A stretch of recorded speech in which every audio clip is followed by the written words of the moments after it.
Hey, welcome back to the channel. It's awesome that you're tuning in. In the jungle of game boxes, there is so much that you can pick up to play your old school retro games. But this particular model, is it still worth buying? This thing had a lot of capabilities when it comes to retro emulation, but still it had a lot of problems, like a lot of these boxes by the way. But it came with very interesting controllers, not the chemical PlayStation ones, but also the design was made for putting it on your television. The overall experience was not bad at all. Of course, they have these weird looking non-branded SD cards, and it even had the option to play some PlayStation Portable. Sometimes you find these devices that make no sense whatsoever when it comes to opening it up, and overall the experience was quite mixed. The question remains, is this thing still worth picking up? Because they keep selling some of these devices even years after they were released. And the question also remains, how is it now? Is it still worth buying, or should you absolutely avoid it? But welcome to the absolutely crazy jungle of different ways to play when it comes to AliExpress game boxes. Some look like an Xbox, some look like a PlayStation, some look like nothing, or they have this golden box that are absolutely horrendous when it comes to the internal parts. There are so many crazy ways, but most of them are based on an Android box. But nevertheless, it's time for a package from China. The Gamebox H6 is an S905X3 model. That basically means the S905X3 is a chipset they're using in all kinds of Android boxes. It is not the best one, but when it comes, some of the game boxes has the S905X3, and when you're paying not a lot of money for it, we do get an amazing performance. But there we're going to get some differences with game boxes nowadays. They will say they have the same kind of chipset, maybe some of them will some differences in the speed of the chip itself or the hertz it's running on. I think when you're looking at some of the devices, the form factor is important, the cooling, but also how are the overall emulators performing. There are only a few of these game boxes out there that absolutely have a very cool design, and this is one of them. The idea is basically that you're going to put it on top of your monitor or TV. I don't know how it's going to be working out because the monitors and also the TVs are getting way slimmer than the previous models. Think about the old school plasma or LCD models, but the idea is pretty damn cool. The first particular product that has Xbox lookalike controllers, they feel really cheap. I think they don't even have rumble at all. So they're very basic, going back all the way to the 90s and let's say technology wise. But the overall form factor is quite comfortable, and what you're going to do is connecting. Let's get this thing out. Okay, nevertheless, you're going to connect yourself with a dongle on 2.4 GHz, so the connectivity is going to be great, and most of the time we don't have any input delay whatsoever. The overall feel of the controller is not bad at all, and this is way better and a huge improvement when you're looking at the fake PlayStation 2 controls you're getting, and most of them are super chemical. I think we don't really have analog triggers, we're just going to get everything basic as it can be. Nevertheless, the joysticks have a very nice mold and they have some extra grip at the side.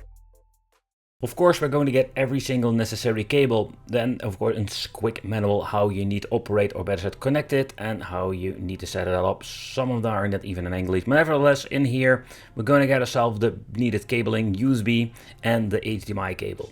Okay, so there is only one thing, we don't have a 5-volt charger, you need to buy that separately. Then we have all the inputs, we're only going to get 2 USB ports, HDMI and a microSD card. But yeah, they're using these non-branded things, and you need to always back up them with a program like Balena Etcher. Otherwise, you're going to be losing files one day, because they just out of nothing get corrupted. But the overall design does give you enough ports and everything to connect. Powering on the device, we're going to get ourselves something different, where we're having Emulate on some of the devices. That is a piece of software you can download for free for a lot of different Android boxes. With this particular model, we're going to get more like a Pandora's box idea. Yeah, and then it's not great at all. And I mean, the way how everything looks, the names are cut off. It's absolutely a mess in my opinion. We do have this cool screenshot, but there is no movie whatsoever. And they don't add these movies simply because it takes up too much space. But how about the overall gameplay experience? I think it's pretty damn cool to even have PlayStation Portable, but we have seen, for people already familiar to products like these, the S95 XT3 don't have the option to emulate PlayStation Portable. Great. And you will see a lot of choppiness. Tekken will run okay with some frame skipping enabled, but you do have a lot of problems, and that's quite unfortunate with a device like this. PlayStation 1 is basically the system that runs perfectly. There is no Dreamcast, so we couldn't test it out. So for example with emulators, where we can add new emulators, we cannot do that at all with this. But yeah, if you just want to really enjoy some PlayStation 1, this device is capable of running it without any problem. N64 is one of those systems that I really love to play, but it doesn't run great. And even if it's going to be running okay, we're still going to have original native resolution. When you're having a mini PC or a more powerful device, we're going to even upscale it, and then N64 will look so much better than the original system ever looked. Nevertheless, if you're going to look into the two-dimensional stuff, also there we're going to get no problem whatsoever, and I think it's absolutely a great device. And there where these things absolutely shine when it comes to the S95 XT3 model. But when it comes to the platforms, there is so much that we can actually play with this. Old school Game Boy, we have even some Neo Geo Pocket. You know, there is so much stuff that you can actually just play decently. Unfortunate, all of the system don't have any bezels whatsoever, so they will look absolutely horrendous and stretched out. I was quite surprised to see the GS1000 or the PC Engine being on here. They do messed up the icons like Atari has Dreamcast logos. It makes no sense. So it's kind of confusing. Nevertheless, when you're looking at it, this thing has quite a lot of different platforms to offer that we didn't see before when it comes to other models. So I think it's a very cool piece of software, but also here we do have a lot of limitations. When pressing a certain key in the main menu, we're going to get into this setting. Yeah, we have some different languages, and a lot, by the way. I was quite surprised by it that we have a lot of different languages. We do have the option to check the native files in the SD card. We can change out the key sound settings, and we can even mute it. That's absolutely horrible, that music that makes, or that tune. We have equal scale mode, so we can mess around with the scaling. So that is one of those options. I think it's pretty damn awesome. But then again, it's very limited, and at this moment making this video, this is even version number 1. So I'm curious if they're going to release any new versions in the future. We can mess with emulators. I was really surprised to see that we can actually open up the PPSSPP emulator or the PlayStation Portable emulator on the system and device itself. You can just mess around with the games if you want to and if you need to.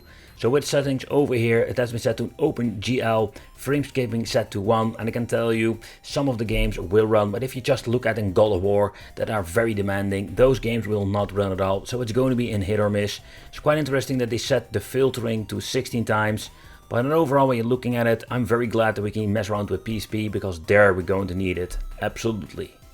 Alright, so let's take a close look at some gameplay. There is no music. Kind of interesting. This is the first time actually that I don't have this game with some music. Okay, so we do have like 30 FPS. Alright, so let's see how far it drops down.